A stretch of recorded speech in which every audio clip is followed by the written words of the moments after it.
Tungkol sa kaligtasan, ano? Paano maligtas? Okay, so, ah, anuhin natin to, tiyagain natin dahil gaya ng sabi ko nung Sunday, marami-rami ito. Kailangan talaga, kung, kung kailangan yung ilista yung mga talata, ilista nyo. Okay? Ayan. So, ang topic po natin ay paano ba tayo maliligtas? Ayan. So, ang layunin ng topic po na ito ay para maliwanagan tayo unang-una, ano ba talaga ang kaligtasan, papaano ba nagaganap yan, at sa huli siguro, papaano natin masasabi sa ating sarili na tayo ba ay ligtas o hindi. Okay. So, saan ba tayo natapos ng linggo?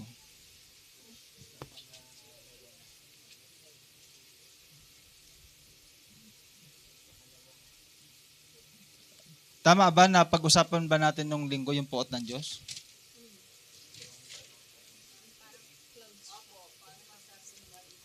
Yung kung bakit kailangan natin ng kaligtasan. Bakit kailangan ng pagliligtas. Ayun. Okay, sige. I-recap ko muna ng konti, no?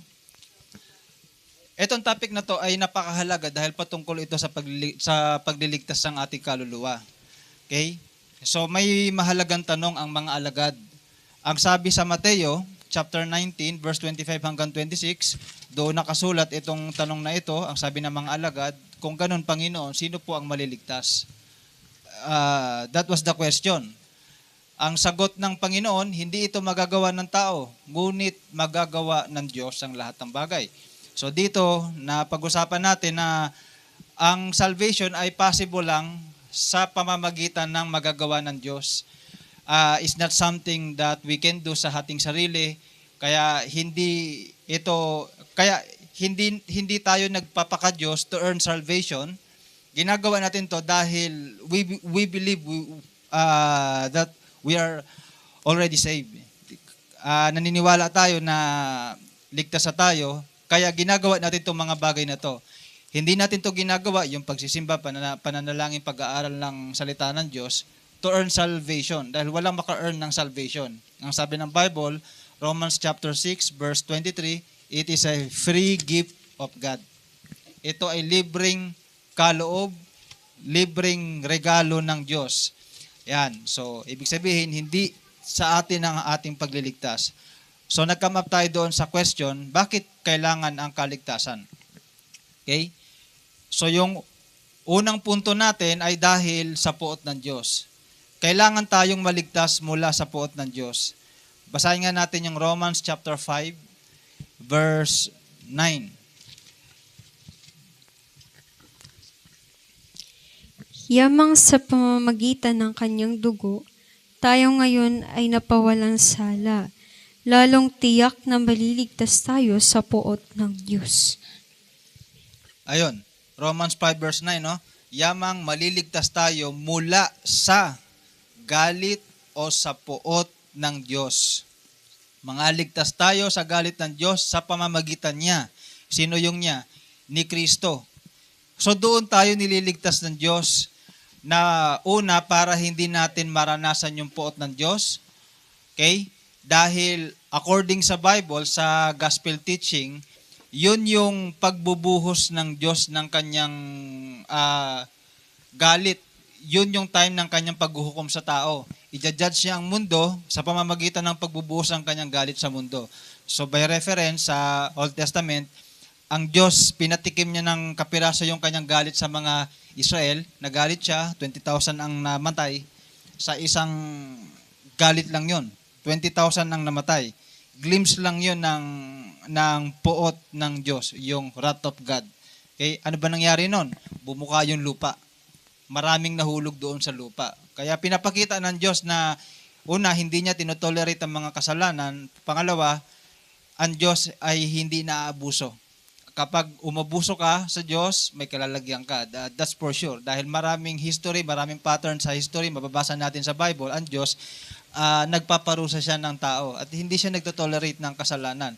Ngayon, kung magtatanong tayo, for example, bakit hinahayaan pa ng Diyos na maghari ang masama sa panahon ngayon? Ang simpleng sagot diyan ay dahil ang Diyos ay nagpapahinuhod pa, dahil kaysa parusahan ng lahat ng tao, mas gusto ng Diyos na bigyan ng pagkakataon ng lahat ng tao. Okay? Based yan sa 2 Peter chapter 3. Okay? Ang Diyos, hinihintay niya na ang lahat ay magsisi, kaya yung kanyang galit, wini-withhold niya yon, hindi pa niya yon binabagsak, dahil kung yun ay ibabagsak niya kagad ngayon, let's say, ibagsak kayo ng Diyos ang kanyang galit, mamamatay na tayo lahat. Pati ang mundo masisira. Okay? So yun yung recap ng ating napag-usapan nung Sunday. Ngayon, sa ating pangalawang punto, ay dadako tayo pag-uusapan natin yung paano tayo tiyak na maliligtas. So magpo-focus tayo sa pagliligtas. Okay? So, naniniwala tayo na tayo ay mga ligtas na. So pag-usapan natin, paano tayo tiyak na maliligtas? Paano natin ma-reassure yung ating sarili na ligtas ka? Okay? Alam nyo kasi merong demand ng salvation. Basahin nga natin yung Mark 13:13. Sa Marcos 13:13, ganito ang sinasabi ng Biblia.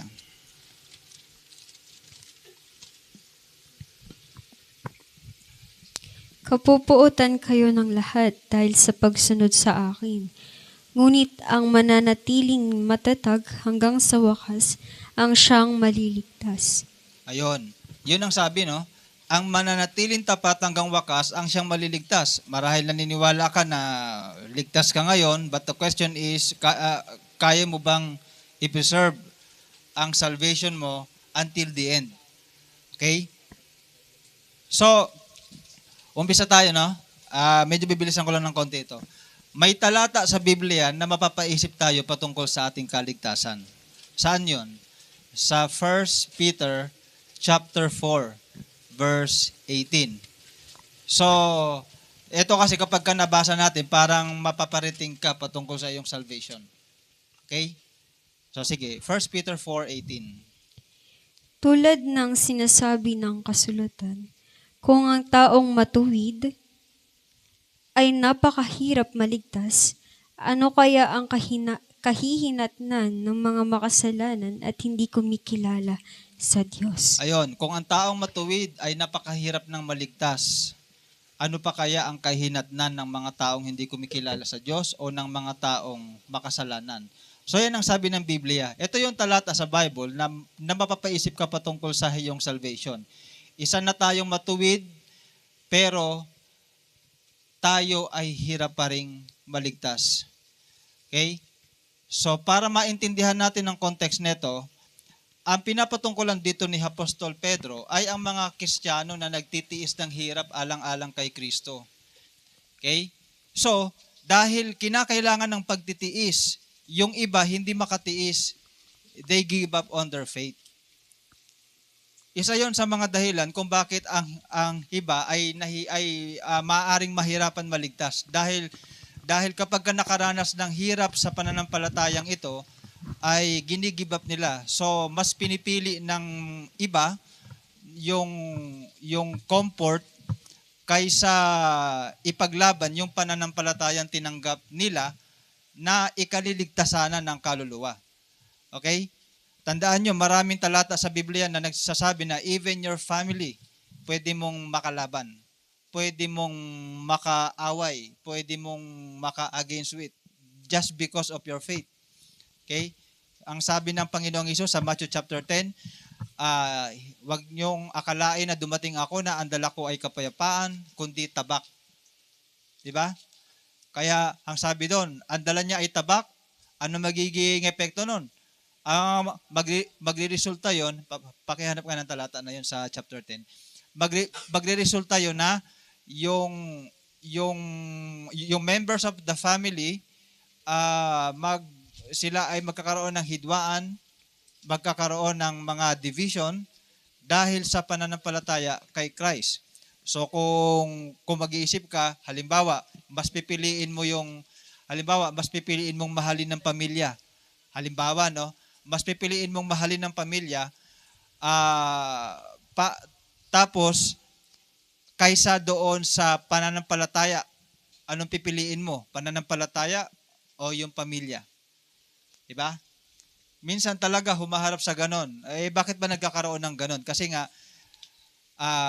halimbawa, sa pamilya ng Muslim, merong isa doon na nakakilala kay Kristo, kumilala kay Jesus Christ. Siyempre, hindi na siya ituturing ng maayos ang kanyang sariling pamilya at gano'n naman yung nagiging kwento ng iba. Kung halimbawa, itong Muslim na to na nakakilala kay Jesus ay ipaglalaban niya yung kanyang pananampalataya, pwede siyang matakwil ng kanyang sariling pamilya. Yun yung sinasabi ni Kristo. Hindi dahil sa yun yung gusto mangyari ng Diyos, kundi yun yung maaring resulta ng pagtayo mo sa pananampalataya.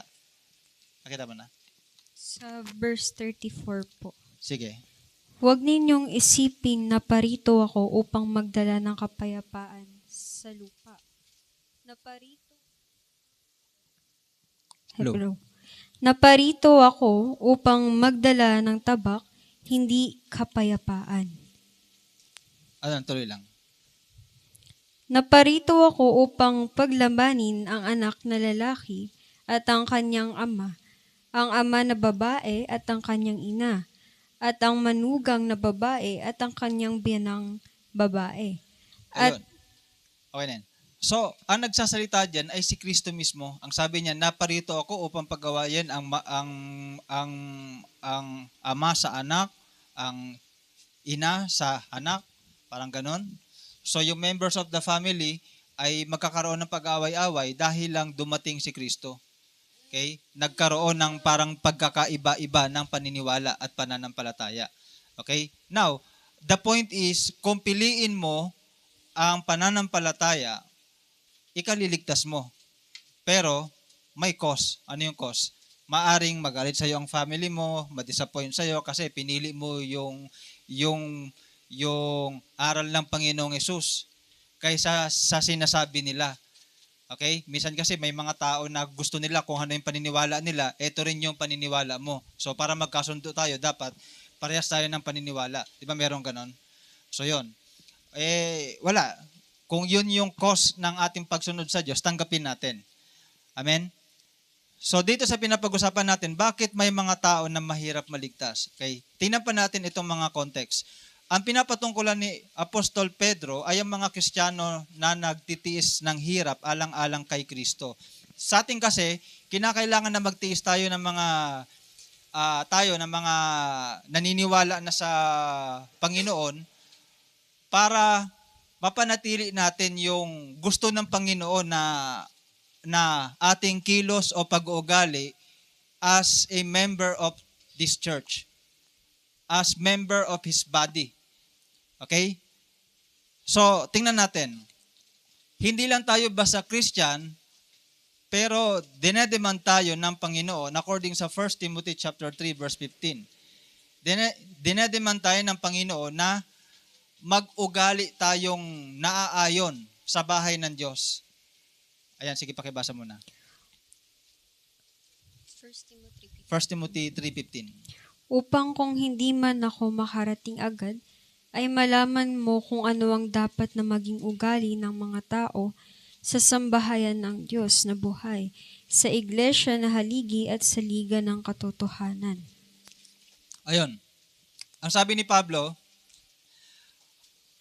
hindi man siya makarating kasi gusto ni Pablo dumating sa Efeso na pinamumunuan ni Timothy. Ang sabi ni Pablo, kung sakali hindi ako makarating diyan, etong sulat ko, panggalingan mo ng mga kaalaman para maituro mo sa mga Kristiyano kung paano dapat sila mag-behave as a member sa church ng Panginoon. Okay? So, tinan nyo, may mga tao na hindi nila kayang tiisin yung kanilang sarili para lang mag-behave according doon sa demand ng gospel. Okay? Hindi nila kayang sundin o maaring hindi natin kayang sundin yung gospel dahil hindi natin gusto yung dinedemand ng gospel kung paano tayo mag-behave sa church. o sa katawan ni Kristo. Kasi alam niyo naman ang katawan ni Kristo, yun yung church. Tayo yung katawan ni Kristo, di ba? We are member of Christ body. At hindi lang tayo basta tinatawag na katawan ni Kristo, kundi tahanan ng Panginoon. Yan din yung tinatawag sa atin. According sa Ephesians chapter 2. Okay? Parang nasa verse 19 yata yon o 20:21, parang ganon. Ang sabi, tayo ay kasama, kabilang sa tahanan o sa sambahayan ng Diyos. Okay? So kung tayo kabilang sa family ng Diyos, we are demanded na mag-ayos tayo, kumilos tayo, mag-ugali tayo according sa sa pag-uugali na tinuturo ng gospel ni Kristo. Nakita mo? 19. 19. 2:19 ng Efeso. Sa makatuwid, hindi na kayo ang mga dayuhan o taga-ibang bansa, kundi mga kababayan na ng mga hinirang ng Diyos at kabilang sa kanyang sambahayan. Ayun. So, kabilang na tayo sa sambahayan ng Diyos. Hindi tayo simpleng miyembro lang. Tinatawag tayong family. Family ng Lord. Na ang nangunguna sa pamilyang yan, sa bahay na yan. Okay? Pakinggan nyo to ha. Na ang nangunguna sa bahay na yan ay ang Diyos. Okay? So, basahin natin ang Hebrew chapter 3, verse 6. Ito yung talata na nagsasabi na si Kristo ang namumuno sa sambahayan, sa family, sa bahay ng Diyos. Subalit, si Kristo ay tapat bilang na namumuno sa sambahayan ng Diyos at tayo ang kanyang sambahayan kung matibay ang ating pag-asa at hindi natin ito hiya. Ayun, matibay. Tayo ay kanyang sambahayan kung matibay ang ating pag-asa at hindi natin ito ikinahihiya. Kinahihiya ba natin na tayo ay kasama sa pamilya ng Diyos? Kung sakali ang sagot natin ay hindi ko ikinahihiya na kasama ako sa pamilya ng Diyos, kailangan mag-behave ka according sa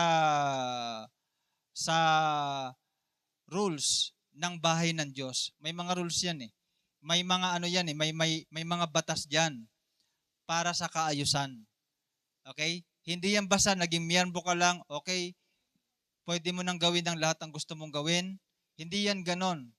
As a member sa katawan ni Kristo, inaasahan tayo na kikilos mag-uugali according sa pamamahala ng Panginoong Hesus. At yan yung isang gusto kong sabihin sa inyo na nagpapahirap sa kaligtasan ng mga matutuwid. Okay? Dahil most of us, hindi natin kayang tanggapin yung demand ng gospel. Nakukuha natin? Dahil hindi pa natin kayang isuko yung ating sarili. Hindi natin kayang magtiis alang-alang kay Kristo. Okay? Tingnan nyo, no? Kailangan talaga ang pagtitiis. Katunayan, ang sabi ng 1 Peter chapter 4, verse 1, hindi ka makakapanagumpay kapag hindi ka marunong magtiis. Pakibasa. Yamang si Kristo nagtiis ng hirap noong siya'y nasa buhay na ito, kayo man ay dapat maging handang magtiis, sapagkat ang nagtitiis na ng hirap sa buhay na ito ay tumalikod na sa kasalanan. Tingnan nyo, ang Kristiyanong hindi marunong magtiis, ano yung kanyang titiisin? Titiisin mo na hindi magawa yung gusto mo. Titiisin mo na hindi mag-manifest yung kung sino ka, kundi sa kung sino si Christ sa iyo. Okay? Sino dito sa atin ang willing isurrender ang kanyang sarili para mas lumabas yung katangian ng banal na spirito, which is yung pag-ibig? Okay? Kasi tandaan nyo, bunga ng spirito yun, hindi mo pa bunga yun. Bunga ng espiritu yun. That is not our fruit. That is the fruit of the Holy Spirit. Pero yung bunga na yun, nasa Holy Spirit na yun, hindi rin yun lalabas kung panay sunod tayo sa ating laman. Okay? Kung panay sunod tayo sa ating laman. So kaya, sabi ni Pedro, yung sa binasa natin kanina, tulad ng sinasabi sa kasulatan, ang sabi niya, napakahirap sa isang taong matuwid ang maligtas. Kung kukuha ka ng dahilan bakit mahirap sa isang taong matuwid ang maligtas, dahil hindi lahat ng Kristiyano na nagkiklaim na sila ay kabilang sa family of God ay kayang sumunod sa dinedemand ng gospel ni Christ. Okay. Kaya mo ba talagang sumunod? Kaya mo bang mag-suffer alang-alang kay Kristo? Kaya mo bang i-deny ang sarili mo para lang makasunod sa Panginoon? Hindi ito simpleng pananagutan lang. May kinalaman ito sa salvation mo. Okay? So ask yourself, Christian ka ba pero nabubuhay ka para sa iyong sarili? O Christian ka pero si Christ ang nabubuhay para sa iyong sarili? Okay? Alam ko may naalala kong talata sa Biblia. Anong nga ba talata 'yon? Sa 2 Corinthians chapter 5.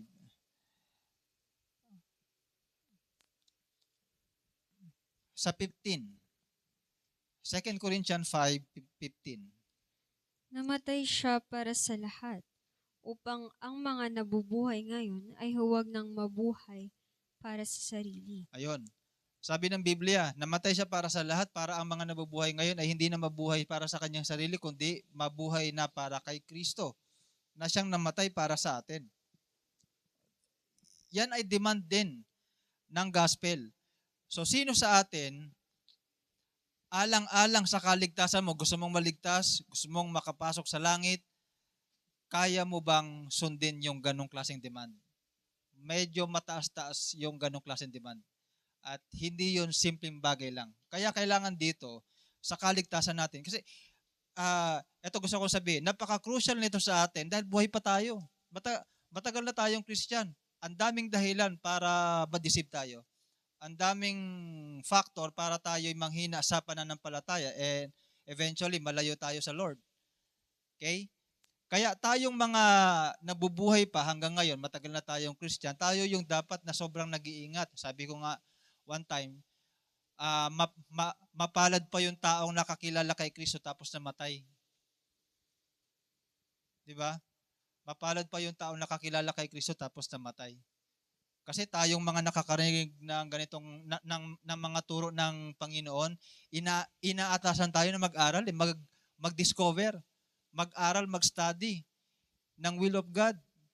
Inaatasan tayo. Okay?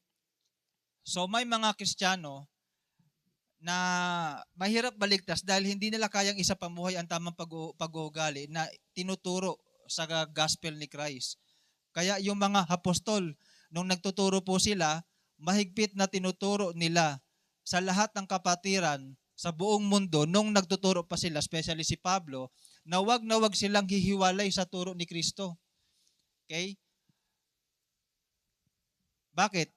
Kasi yung turo ni Kristo, panggagalingan ng mga pag-uugali ng isang Kristiyano. Okay? So, hindi lang ito pagiging isang mabait, hindi lang ito pagiging isang mabuting tao, it's more on pagiging kagaya ni Kristo. Okay? Kasi maraming taong mabait pero hindi nila kamukha si Kristo. Maraming taong mabuti pero it doesn't mean na kamukha si Kristo. Okay? The goal is maging kamukha ni Kristo. At ang may goal niyan, ang Diyos Ama. Okay? Doon tayo gustong dalhin ng Diyos Ama. Kaya, mahigpit ang mga apostol ng panahon na to na dapat mahigpit ang kapit natin pagdating sa mga turo lang ni Kristo, sa mga turo lang ni Jesus Christ dahil yun yung panggagalingan ng tamang pag-uugali sa bahay ng Diyos. Okay? Bakit? Si Kristo kasi, yung binasa natin sa Hebrew 3:6, si Kristo kasi, siya yung namumuno sa sambahayan ng Diyos. Tama? Siya yung namumuno. So bilang namumuno, ini-impose niya yung kanyang mga teaching. Kaya ang sabi ni Pablo sa Galatia chapter 1 verse 6, nagtataka ako na kay dali ninyong tumalikod sa inyong pananampalataya. Okay? Bumaling kagad kayo sa ibang magandang balita na hindi naman totoo. Alam nyo, madali namang malaman kung ang isang teaching ay hindi totoo kapag nagtuturo na yan ng mga bagay na hindi naman tinuro ng Panginoong Hesus. Ganun kasimple ang pagsusuri. Okay? May mga sinasadya akong panoorin na mga reasoning bakit ganun yung kanilang doctrine. Kahit anong pilit mong intindihin yung kanilang reason, simple lang hindi yan tinuro ni Christ. Hindi yan tinuro ni Kristo. Okay? Kapag hindi tinuro ni Kristo, wala tayong pananagutang gawin. Pero kapag tinuro ng Panginoon, may pananagutan kang gawin dahil lahat ng turo ni Kristo may kinalaman sa kaligtasan mo. Okay? So yon. Halimbawa na lang yung sa sinasabi ng Biblia na wag nating ililess value yung bagay na banal. Wag nating mamaliitin yung mga bagay na banal o yung mga bagay na spiritual. Kasi ganun nga ang ginawa ni Esau According sa Hebrew chapter 13. Minaliit niya o niless value niya, paano ba sabihin sa Tagalog yun? Winalang halaga niya, yun. Winalang halaga niya yung bagay na spiritual. O dahil hindi na masyadong mahalaga sa kanya yung bagay na spiritual, anong naging resulta sa kanya? Pinagpalit niya. Okay? Pinagpalit niya, tinrade niya yung kanyang rights bilang panganay sa isang mangkok ng pagkain. Ganon nilarawan yung ginagawa ng mga Kristiyano ngayon. Sa kapirasong kasiyahan sa mundong ito, pinagpapalit ng maraming Kristiyano yung kanilang pagiging Kristiyano. Okay? So yan. Alam nyo, huwag kayong malungkot kung hindi nyo natitikman yung kasalanan ng kaibigan nyo. Hayaan nyo sila. Kung nagjojowa sila, pabayaan nyo sila. Diba? Ano naman kung single ka? Hindi ka pa naman pwede talaga magjowa. Diba? Ilalagay mo yung sarili mo sa alanganin. Hindi ka pa naman dapat dyan. Iwasan nyo yan. Turo ni Kristo yan Diba? Tinuro ko na yan sa inyo. Yan ay biblical. Diba? Natatandaan ko, nasabi ko na rin sa inyo na ang isa sa mga dahilan kung bakit parang yung pakiramdam na gusto mong pumasok dyan, kasi pinag-uusapan Alam niyo ang sekreto dyan, huwag pag-usapan. Diba? Kasi kapag pinapag-usapan, nandyan yung mga tuksuhan, ikaw din, para magugustuhan mo na kasi laging topic, laging pinapag-usapan Iwasan nyo sa inyong grupo, pag-usapan yung mga ganon-ganon. Diba? Hintayin nyo humabot kayo sa panahon ni JJ Guro. Yung tipong pinagtutulakan ka na. Si CJ, lagi namin sinasabihan, kailan ka ba mag-aasawa? Dapat mag-asawa ka na Ganon. Mamaya, di ka na magkaanak. O yung ganon, simpleng isa lang yan sa napakaraming bagay na hindi kayang sundin ng mga maraming Kristiyano. Ito ang dahilan kung bakit mahirap maligtas ang iba. Okay? Ano yon? Hindi kayang i-apply yung tinuturo sa gospel ni Christ para mag-behave ng tama sa bahay ng Diyos.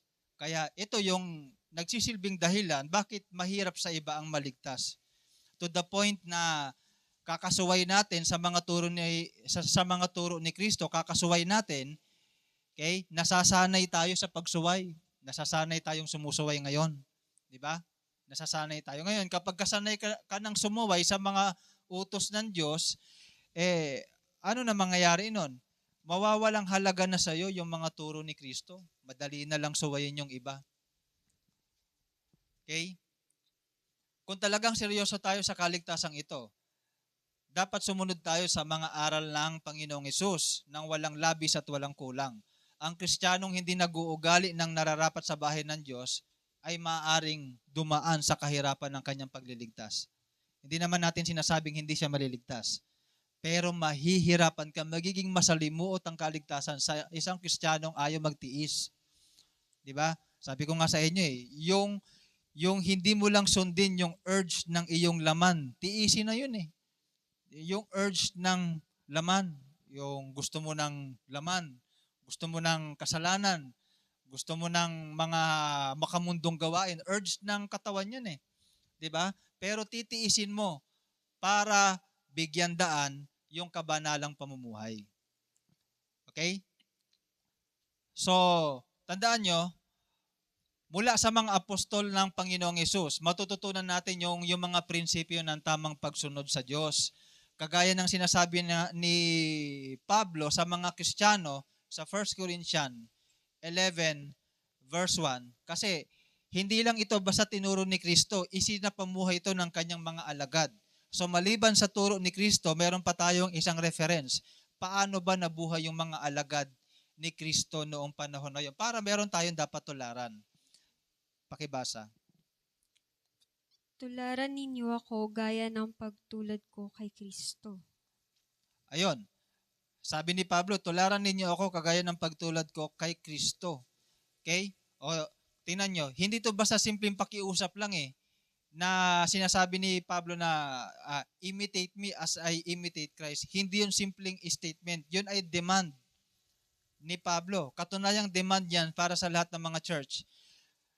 Nakasulat sa 1 Corinthians chapter 4. 1 Corinthians chapter 4, 16 hanggang 15. Ito yung 1 Corinthians 4, 16 hanggang 17 pala.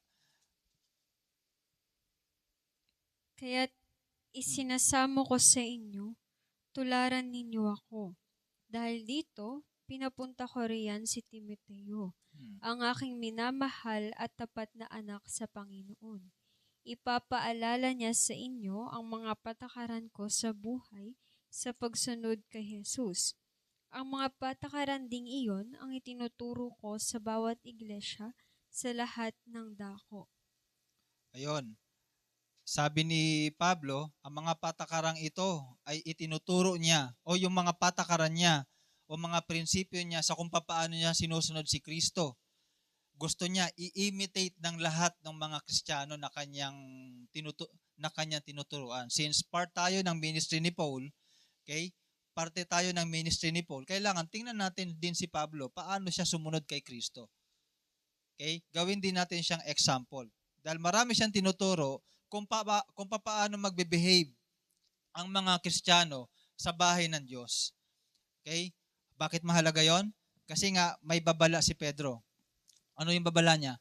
Napakahirap sa isang taong matuwid ang maligtas. Matuwid na yan pero mahirap pa siya maligtas. At ang isang tinitingnan nating dahilan bakit mahirap maligtas ang mga Kristiyano dahil hindi lahat kayang magtiis para masunod ang kautusan ni Kristo. Okay? Kaya itinuturo nila ito sa mga churches noong panahon nila. At salamat sa Lord, nakarating sa ating panahon ngayon yung mga turo ng mga apostol. Kaya may pagkakataon tayong aralin yung behavior ng isang Kristiyano. Okay? So, next na puntos natin, paano tayo tiyak na maliligtas? So, yung unang naituro ko, yung pag-uugali sa bahay ng Diyos. Okay? Importante yon. Nag-uugali ba tayo sa bahay ng Diyos? Kung ang sagot natin is yes, sinasabi mo na nagsisikap ka at naghihirap ka, nagsasuffer ka sa pagsunod ngayon kay Kristo. Kasi hindi biro yung mag-ugali ng isang Kristiyano. Okay? Hindi naman makikisama yung katawan natin dyan eh. Ang katawan natin, pakiramdam niyan, gustong gumanti sa kaaway. Di ba? Gustong gumanti. Pero yung espiritong nasa iyo, gusto pag-ibig ang pairalin. Hindi ikaw yun. Yung pag-ibig na yun, wala sa atin yun. Pag-ibig yun na bunga ng Espiritu. Hindi mo nga rin bunga yun, tapos kiniklaim nung iba, bunga raw natin yun. Hindi natin bunga yun, bunga ng Espiritu yun. Hindi rin yun magmamanifest sa'yo kung hindi ka susunod sa Espiritu. Nakukuha natin?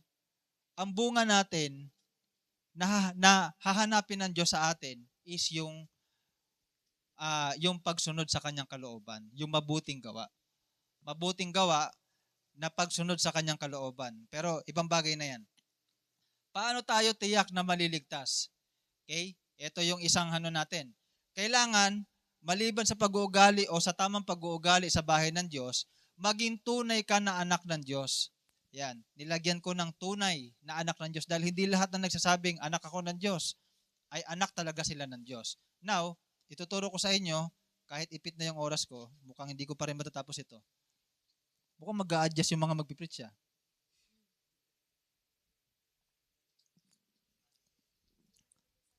Parang pabor eh. Parang pabor siya. Anyway, maging tunay na anak ng Diyos. So lahat ba tayo ay anak ng Diyos? Ha? Talongin mo yung katabi mo, anak ka ba ng Diyos? Confident kaya siya sabihin yun?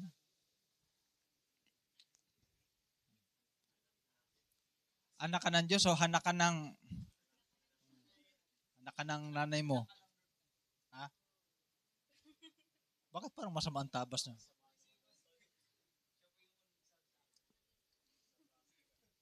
Anak ka ng nanay mo.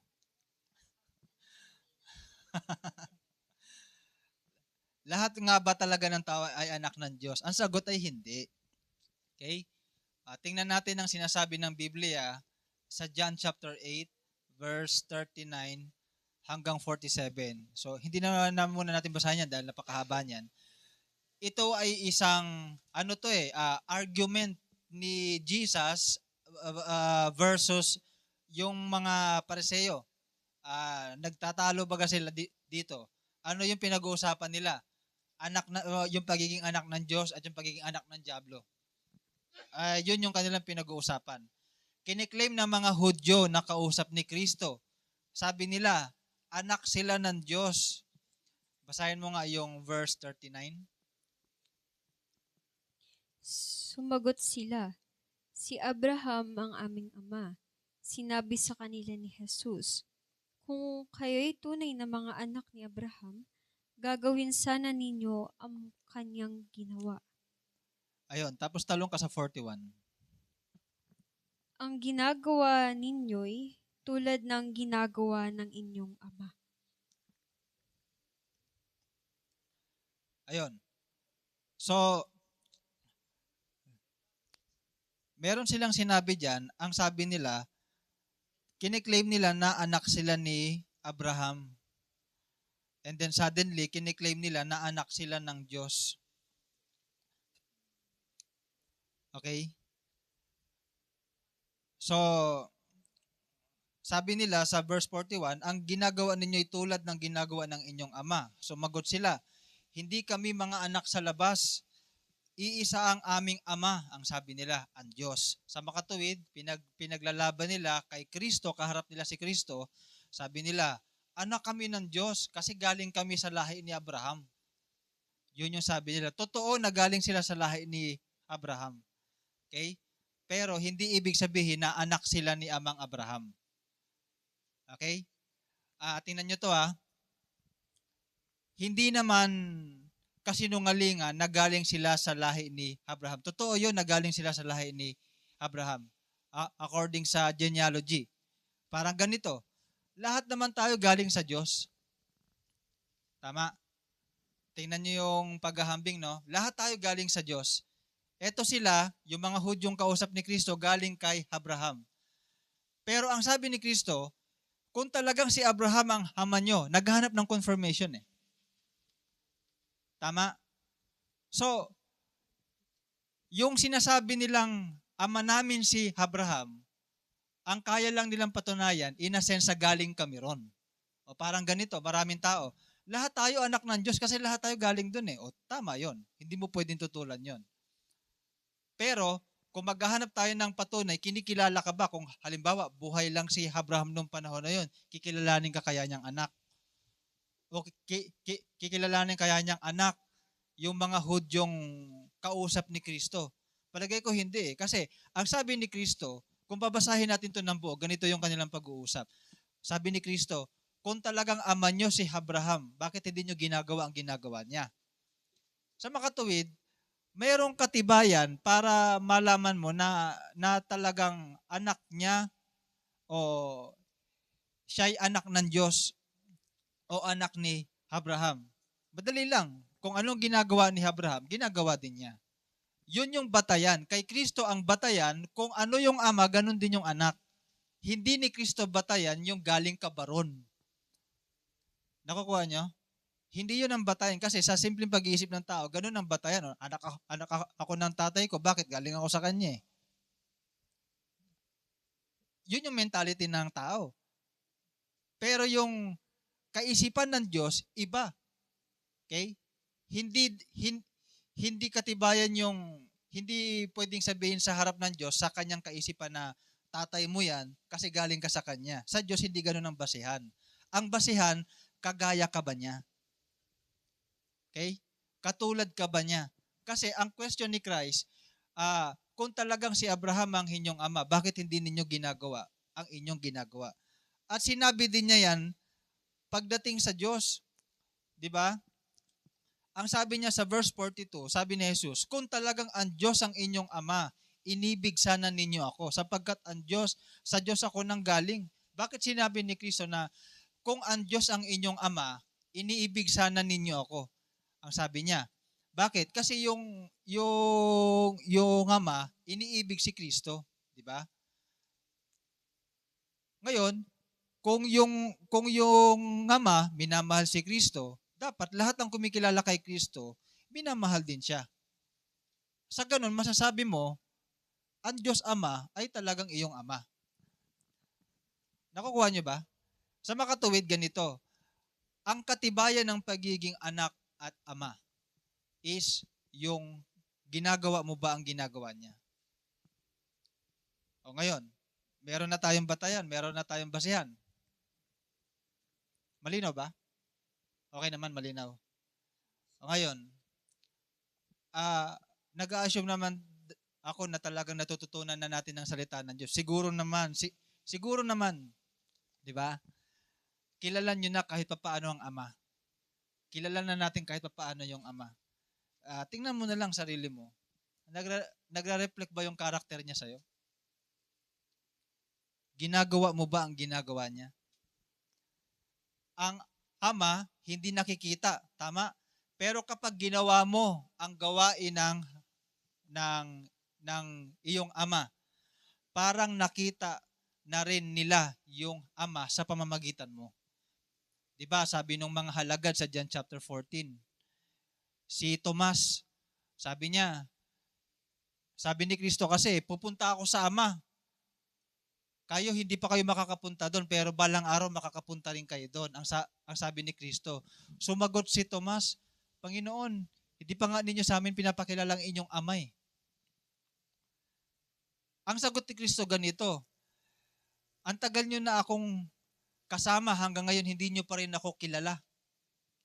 Ang sabi ni Kristo, ang nakakita sa akin ay nakakita sa Ama. Ang nakakakilala sa akin ay nakakakilala sa Ama. Bakit? Kasi si Kristo ay perfect reflection ng kanyang Ama. Hindi mo kailangan makita ang Ama. Hindi mo kailangan makilala ang Ama. Ang makilala mo yung anak, nakilala mo na rin yung Ama. Dahil parehas na parehas sila in nature and in character. Tama? Kaya nga ang sabi ng Diyos, Genesis chapter 1 verse 27, lalangin natin ng tao ayon sa ating wangis, ayon sa ating larawan. Hindi lang yun wangis at larawan ng Ama, wangis at larawan din yun ni Kristo.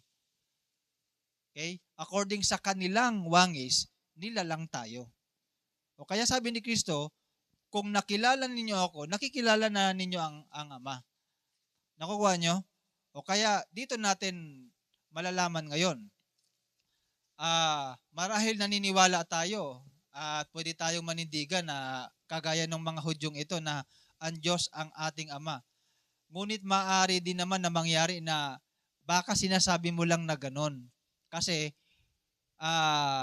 meron kang mga batayan na hindi mo nauunawaan. Pero ang talagang batayan ng pagiging ama, okay? Ginagawa mo ba ang ginagawa niya? Okay? So, kung mangyayari ito sa atin, paano tayo maninindigan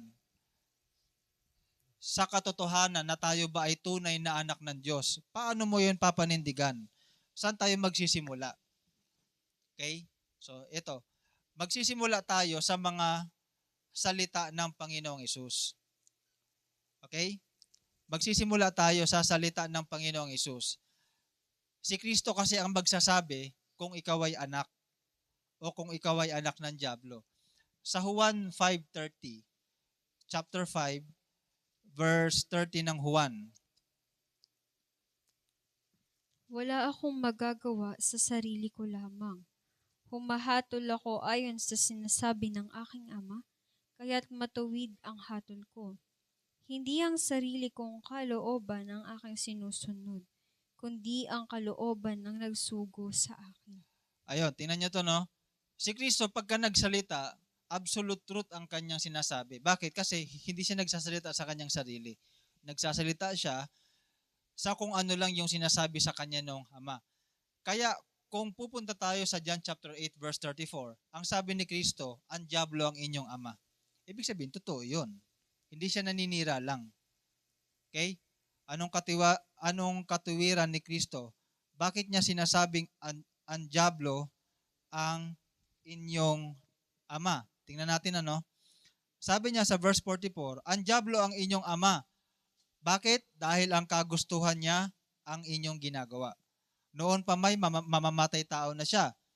Hindi siya pumapanig sa katotohanan sapagkat walang puwang sa kanya ang katotohanan.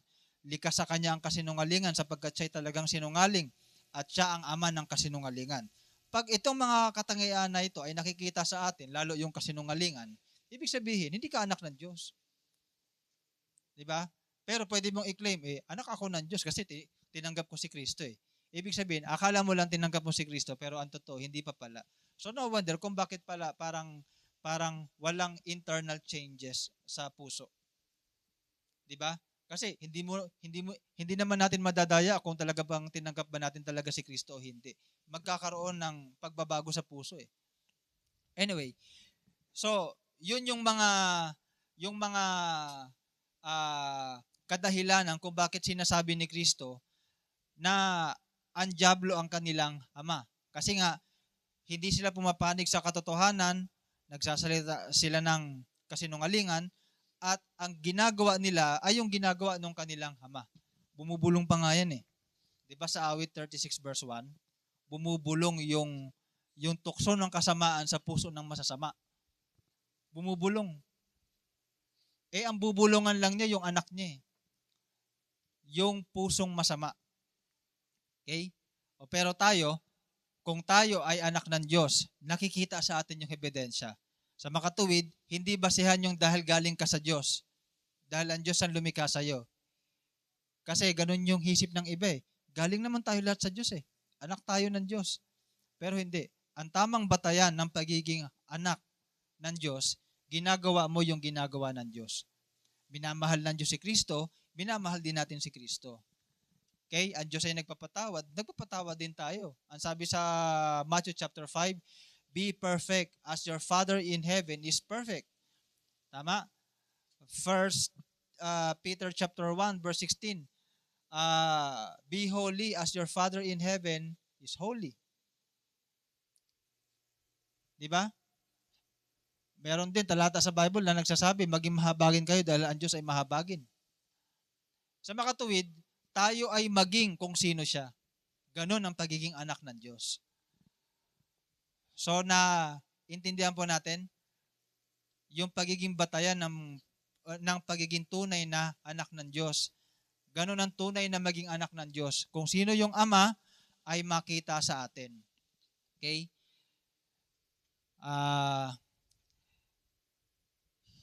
Hindi ko ito matatapos ngayon. Siguro, lagyan na lang natin ng part 3. Mag-adjust na lang muna yung mga...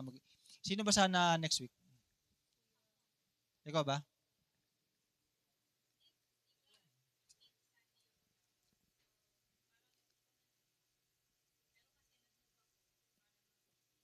Okay. Okay, so hanggang doon muna tayo. Hindi pa tayo tapos doon sa pagiging anak ng Diyos. Paano ba maging tunay na anak ng Diyos? Sa ngayon, ang natuturo ko pa lang, yung bang ginagawa ng Ama ay ginagawa din natin. Yung bang nature and likeness ng Ama na siyang lumikha sa atin, nasa atin ba?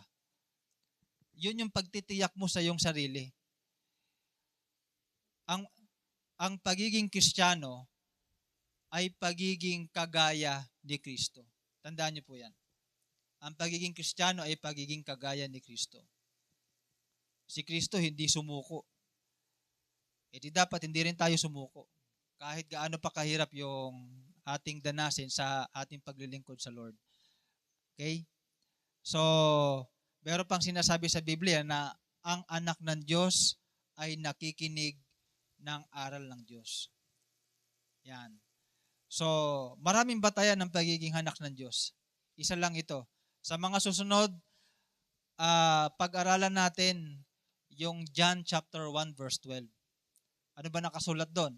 Ngunit ang lahat ang tumanggap at sumampalataya sa Kanya ay binigyan niya ng karapatang maging anak ng Diyos. Natatandaan niyo na sabi ko sa inyo na hindi ito isang simpleng statement. Okay? So, andito na kasi tayo sana. Pero kasi kung bubuksan ko to tapos mapuputo lang din, sa next Sunday na lang. So tayo lahat,